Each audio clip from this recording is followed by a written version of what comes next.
Okay, this follow-up video, which is sort of a Q&A, is long overdue. In my Innerspace behind the scenes video, at the end I asked if anyone had any questions to throw them in the comments. Some people asked some questions. I also got a few emails. So we'll just dive into these questions. First one is a number of questions from Paul D. He asks, share what inspired some of your tracks, a personal emotion or simply a cool sample sound. I would definitely say emotions or moods play a bigger part in inspiring me. Places in time and space, I would say, play a big part as well. If I find a cool patch or a sample or something like that, that can definitely inspire me to act as a bass for another track, but honestly, I would say that's pretty rare. Inspiration is more derived from when I'm planning to create a new album. I'll do sort of a free writing session. And this actually will sort of interconnect with another question he asked. He goes, how do you decide on a track title? So when I do a free writing session, I'll generally just write a few paragraphs, trying to put an emotion or an idea into words, or a place that I find comforting or interesting to explore. If you look at my loanword releases, I always have a little blurb, and you'll find that the track titles are derived from portions of sentences and stuff like that. That's something I've been doing for quite some time, certainly before I started Loanword and I was doing my Altus stuff. I've definitely done that to create track titles. And I might make small adjustments after the fact, but for the most part, doing that creates a template for an album. Next question, he asks, how many hours go into a track, start to end? And what's the longest contiguous time you spend before taking a break? For the average track, say like 10-minute track, that might take anywhere between 2 to 5 hours. It really depends on the complexity of the track and what I'm trying to achieve. So when I say 2 to 5 hours, that's purely searching for the right patches, making adjustments as needed, and actually composing the music. That time does not include the mix and master sessions, which I do at the very end once everything is written. In terms of how long my sessions are, generally 2 to 3 hours, 4 hours on very rare occasions, but generally 2 to 3 hours is how long I'll spend before saving where I am and walking away. I should also mention that the way I start is my first session will be searching for patches, making adjustments, creating a skeleton for the song. And if things are going really well, I'll purposely save and walk away and come back to it perhaps a week later. 2 reasons why I like to do that. First reason is to come back with fresh ears, make sure that I'm still happy with what I've created. The second reason, which is actually more important to me, is if I am happy with it, I can hit the ground running. Also, in listening to it again with fresh ears, that may trigger new ideas that will work that I may have not had the first session working on it. The next question is, do you have a career and hence work on your music late into the night? Yeah, I mean, this isn't my day job, unfortunately. That said, I am trying to work the numbers to possibly do this full time, or at least not have a day job to get in the way of things. Because, generally the way it works is the most time you're inspired to create something is when you can't sit down in the studio and actually work on it because you're busy doing work or doing something else. Having the flexibility to suddenly be inspired and being able to stop whatever you're doing, go downstairs into the studio and start making is, that would be great. I'm sure any artist could agree with that. As the years have gone by, the amount of money I'm actually making from the music has been going up. So that, along with investments, I could, quote unquote, retire from my day job and continue doing music more or less full time. So that's my goal. It's going to be a number of years before I'm at that point, and obviously depending on what happens with my musical career, who knows, but things are looking quite good right now, so that's my hope. So I generally work on weekends, very rarely during the week, just because I'm just not in the headspace.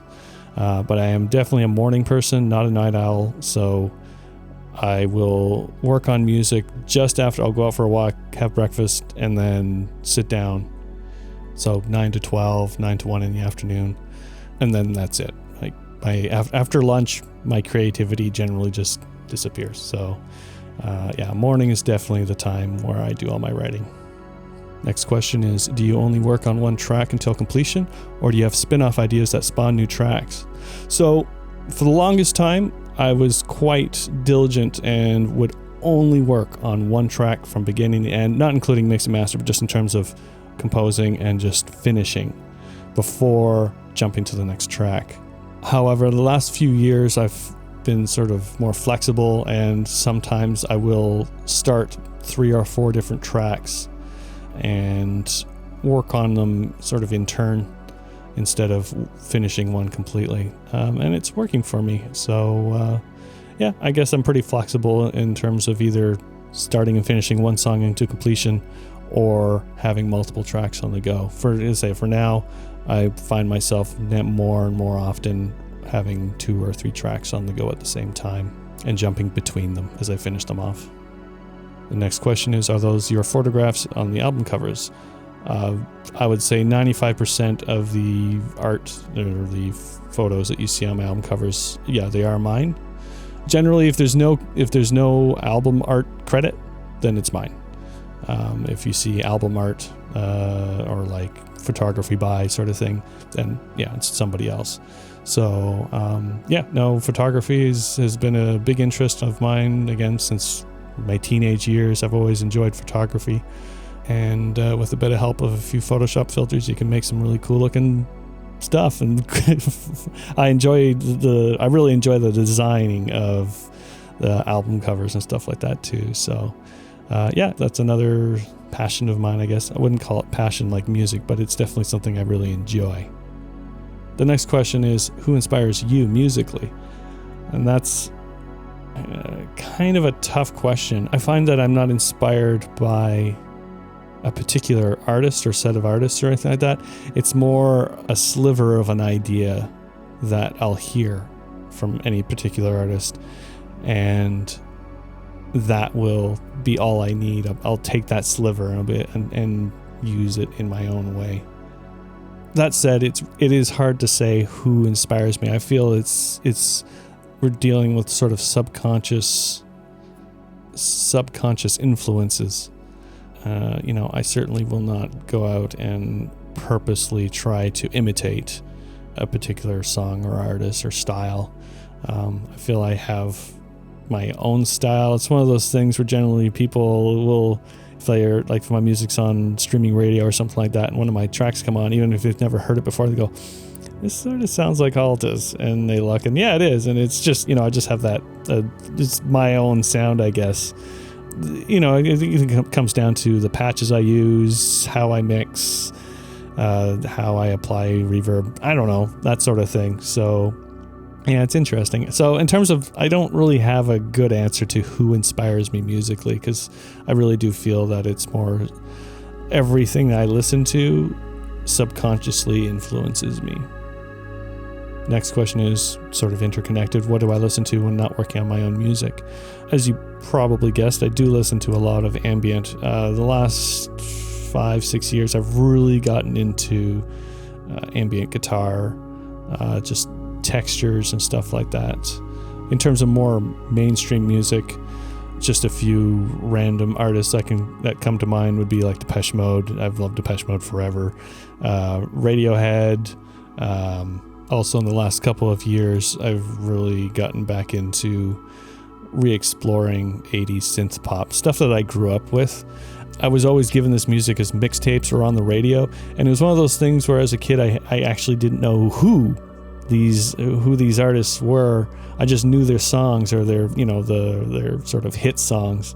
And so I got myself a record player a few years ago, and I've been going on Discogs and buying old vinyl from various 80s synth pop artists. So I've been enjoying listening to that. It's makes me rather nostalgic.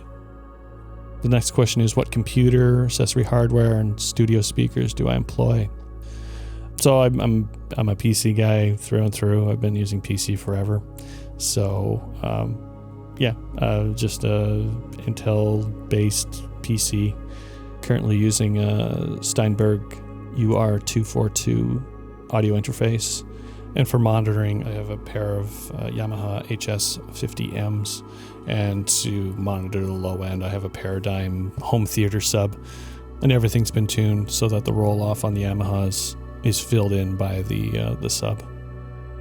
In terms of headphones, I have a pair of Shure SRH 940s. They're really great at finding any issues in the top end. I find they're not bright, but they're very crisp. So they really catch any hiss or clicks that might have gotten into the mix. And for his last question, he asks, do you do everything with computer, mouse, and keyboard, or do you have an external MIDI piano keyboard controller? For the longest time, I literally drew everything on a piano roll. I did not use a keyboard. I think I got my first MIDI keyboard around 2008, 2009, but I honestly didn't use it that much. I think I mentioned before, I'm self-taught, so I can't really play an instrument per se. But as time goes on, I've found that I could actually not play well, but enough to get a melody started or an idea started.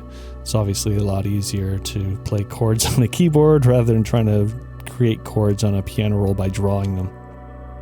The MIDI keyboard I'm using now is a Roland A88, and it's quite nice.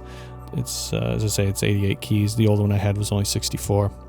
Having easy access to those extra octaves is definitely nice. And it's a pleasure to play because it's not completely plastic. The next question is from filmscorefreak. He asks, do you render each track on its own and then do a final mix and master?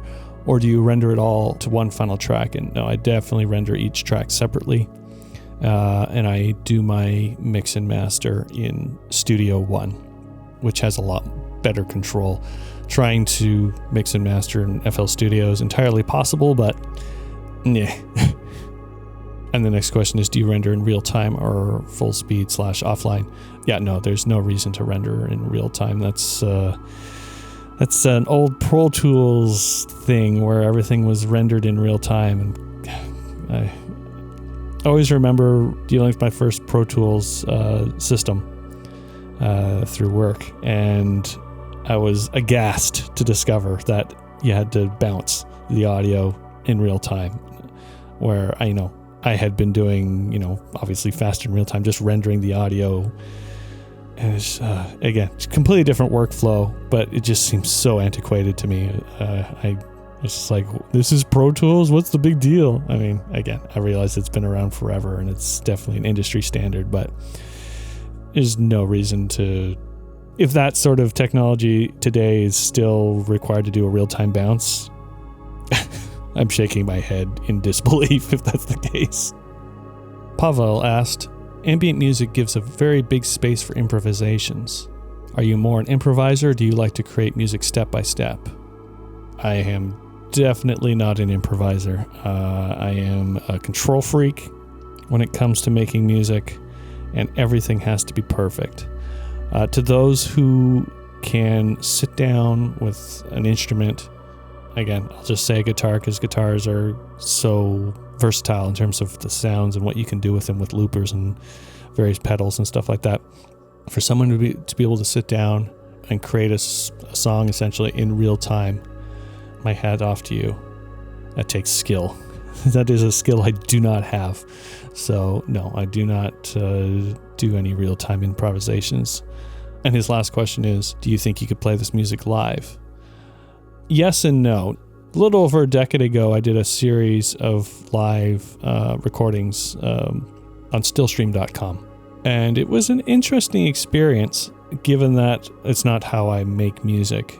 So I found it extremely limiting in terms of what I could do, since I couldn't go back and make adjustments or anything like that. It was literally, I'm playing on the keyboard, and that's it. So yeah, I employed a lot of loopers to keep things going. It was an interesting experience, but I can't say I enjoyed it. It just made me really sweaty.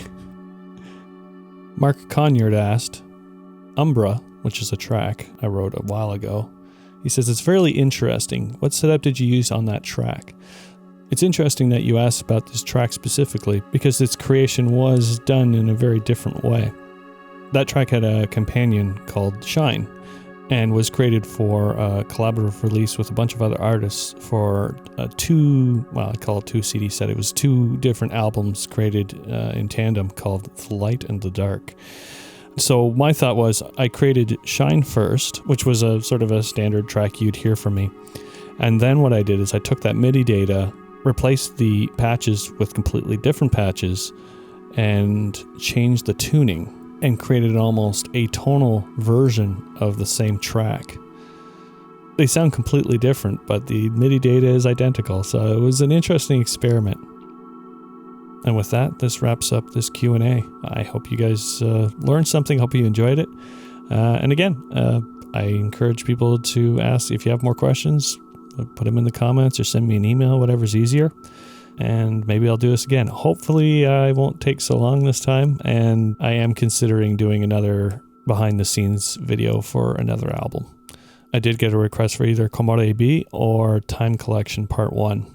Time Collection Part 1 could be an interesting one because it does explore a number of different sounds and ideas. So yeah, I may do that one next, but no guarantees. Thanks for watching and take care.